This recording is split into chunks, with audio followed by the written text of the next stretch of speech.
Hello guys, welcome back to my channel. Ado ngasidi ai video se some like entertainment or some semjabane buko. I'm going to create an outfit for my sister wardrobe. Ado koi chegi wardrobe to silai re. Magi only mana nan thamjab lo tang thamme buko sida.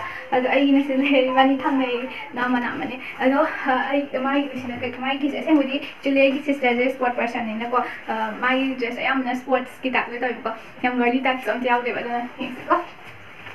Si mai jacket. Mama nung hap dan jaga gino de. So, say hey.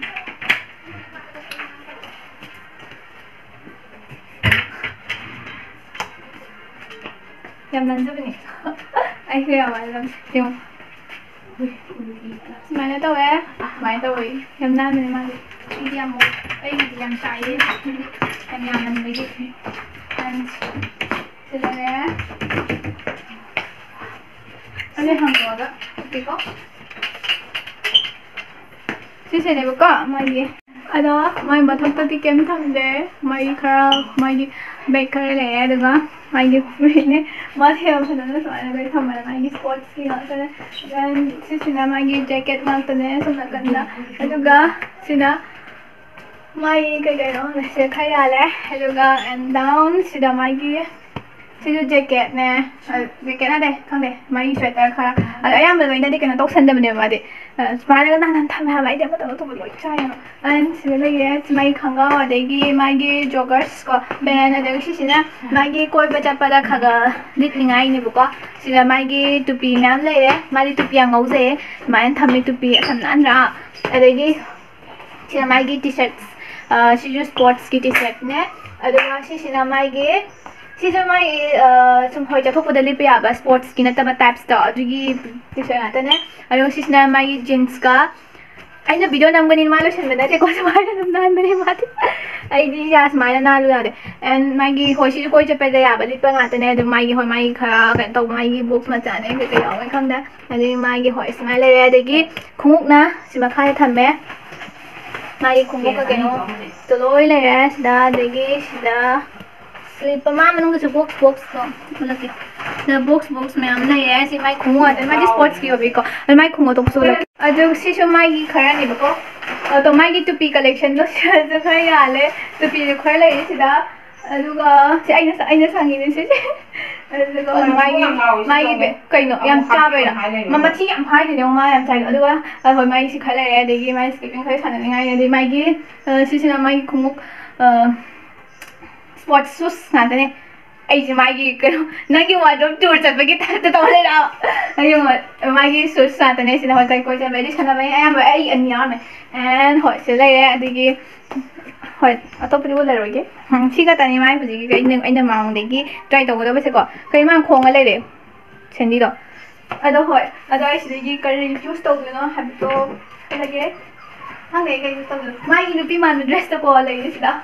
1 2 3 4 only 4 mai nupi man ba mari print mai ka tang lai nupi man ba hingi ko mai nupi man ba simi na present ro ko na hai sina ko na nam na lai han ba lai nupi mamam ta lai te na aduga si simi na piak kwa my friends na si sina ina lai bi ba to ko alo ai karam ju so na alo ahan ba da I want to ka na da ba hot sports ki outfit na siya mag sporty looks kay.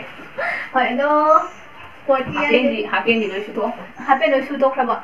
Oo, ako kata. Happy siya lo yan. Ano? Siguro ya gawa na lang sa mga naman. Okay. Katang kaya to masaki ko. Ay kaya na yellow day mo da kanong to rin yung wala rin. Ay yung carpet ka daw mo sa tiyang to mali. Ay siya lagi to. Sige yung next key gray. Manipur tayo. Sige hayo. Ay mo ang kita na rin na mong tayo na. Hoy, ito si siya masaya na niya kanggaw na ay suit daw yung suit kay. Suit yung kumakalay. Ulake. Ano? Oh. Happy na ito. Happy na ito lang. Sige yun. Sige yun. Kanggaw. Kanggaw. Gray color ra. Sports game. Happy na malay sila. Live na malay. Atay di. Oh, happy na malay may happen di. Yung siya kapag pagtungal sila malay may happen. Sila yun. Black na ko. 또 시 요넥스네.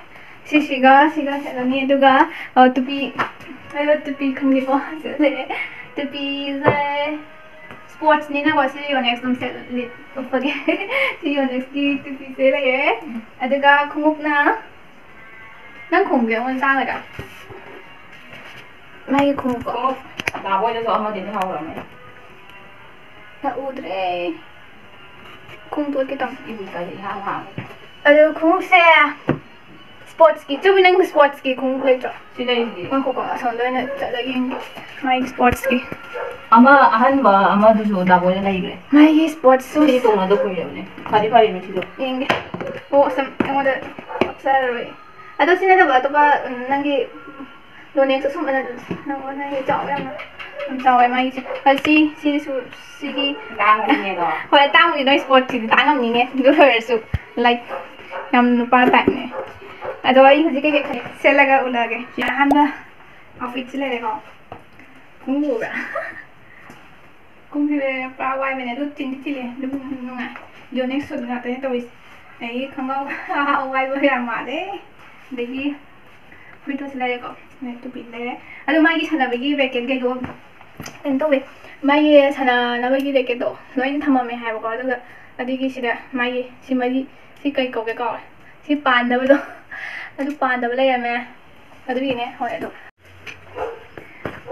아도 이 오피스에 그만 또 그렇게 파자파자도 하이비면 짜는 데도 하네 와베만 너 시네 너 마탕기 오피도 몰라게 아두가 호직나 그냥 저기 그냥 꼴배 잡아보면 립배 야베기 드레싱 아웃핏도 아두 뭐 칼레세 마이 마카드 레이다나 아두 마카드 이런 거 코스팅이 마이 시기 마파스 소리 마이 시기 마파스다 마이 꼴배 잡배기 드레스 레이고 아시리 이건 올라게 아두 마이 노마이 드레싱 스타일도 뭐 많이 넣어게 또 한데 빙빙네 अरे मागी हुजे के खालागे लो हाइदी कोई बच्चा पता outing में से पता कई से पे आगे तो उलागे फ्रिज है तंग माई को बोल रहे तो मां को बोडियम तो लाइटे तो बा सी अम्मा दिले रमे स्माइना को वो अम्मा दिले रमे तो सी ये व्हाइट से सी मा पापा ने तो भी ओ सी दाम ले रमे और सी की जैकेट है सी की डेनिम से ओ हदी डेनिम का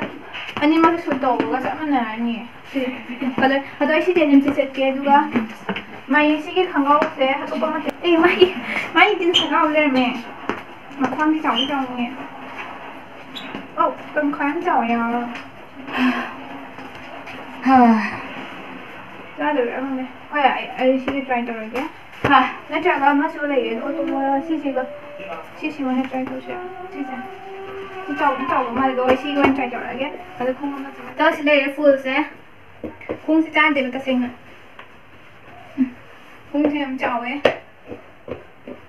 Tụ, làm cháu ấy rồi in mình nhá. đúng không có sẽ đó chỉ cái dressing style thế mình phải giờ tôi hay biết comment là cái model đi làm phải dễ hay để cái đó là gì à hay để cái cuối chỉ để ôn làm fitting của mình trả là được không có gì làm thì nó cô mình cô làm đó rồi ở đây mà này ở đây khác chọn cái size được này đúng phải giờ dressing style thế làm ra cái gì đúng như vậy khá lẽ yeah xem đi rồi xin nè Thằng sẽ là cái nó xem đi ayo ở đâu thì na girly tap chẳng vợ outfit đó mà sẽ là cái mong để khá là đúng ai em ta mà ai nga sai khai men ai game ta half thì có em mà ai nga tới cái đây là half thì so hiểu không hello free check cả một cái gì half thế ô em cái gì mà cái gì ai xin trai đâu nhé bây giờ bên này xin cái cái bà đấy bạn cái đúng không yang cái đấy mà skirt chuom ta sẽ tầm đến skirt chuom ta lấy thế anh em xuống ta thầm đấy cái bà này cái xe lô hay bà nội không đấy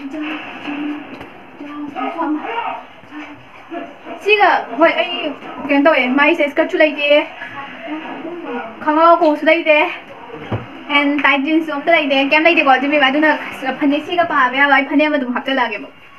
ꯑꯩꯈꯣꯏ ꯀꯩꯅꯣ ꯃꯃꯥꯗꯒꯤ ꯑꯣꯏꯅ ꯐꯅꯦꯛ ꯍꯥꯞꯄꯛꯑꯒꯦ ꯃꯥ ꯀꯩꯝ ꯌꯥꯎꯔꯝꯗ꯭ꯔꯦ ꯆꯥꯅꯕ ꯑꯗꯨꯒ ꯑꯇꯣꯞꯄꯗꯤ ꯀꯝꯕꯥꯏꯟꯁꯟ ꯑꯗꯨꯝ ꯆꯥꯟꯅꯔꯣꯏꯕ ꯀꯟꯇ꯭ꯔꯥꯁ ꯑꯣꯏꯔꯅꯤꯕꯀꯣ ꯑꯗꯨꯒ ꯁꯤꯒ ꯑꯦꯅꯤ ꯁ꯭ꯂꯤꯄꯔꯒ ꯍꯣꯏ ꯑꯗꯨꯒ ꯅꯠꯇꯦ ꯑꯗꯣ ꯁꯤꯅ ꯂꯥꯁ ꯑꯥꯎꯠꯐꯤꯠ ꯂꯩꯔꯦ ꯑꯗꯣ ꯑꯩꯒꯤ ꯃꯣꯠꯇꯗꯤ ꯑꯗꯨꯝ ꯐꯖꯩ ꯉꯥ ꯑꯩꯒꯤ ꯐꯣꯟꯗ ꯄꯤꯛꯆꯔ ꯐꯖꯔꯝꯃꯦ ꯑꯦ ꯅꯝꯃꯛꯈ꯭ꯔꯦ ꯃꯥ ꯁꯤꯅꯤ ꯆꯤꯛꯊꯠ ꯂꯩꯔꯝꯃꯦ ꯑꯗꯨꯒꯤꯅꯦ ꯍꯣꯏ ꯑꯗꯣ ꯁꯤ ꯂꯩꯔꯦ ꯑꯥꯎꯠꯐꯤꯠꯇꯣ ꯑꯗꯣ मागी गर्ली फ्रिटो याम लेतेबको सिमतंग ओय दुगा पेयर अप तौनबदो केम लेते अतोपा दुगी अꯩꯅ ꯑꯗꯨꯝ ꯐꯅꯦꯛ ꯑꯗꯨꯝ पेयर तौसलेदना अदुने अदो आउटफिट से यामदे आउटफिट अहुम गतंगने अदुना अहुम गतंग बोरिंग चुरनी को अदुना वीडियो से अदुम खाते so that is for today video I video se matang selection jarage ado video se nungai biragadi like amadi subscribe to ka wirangano ado so we'll meet in the next video meet kai mathang video dong thengnarase bye guys I go Sandy bye bye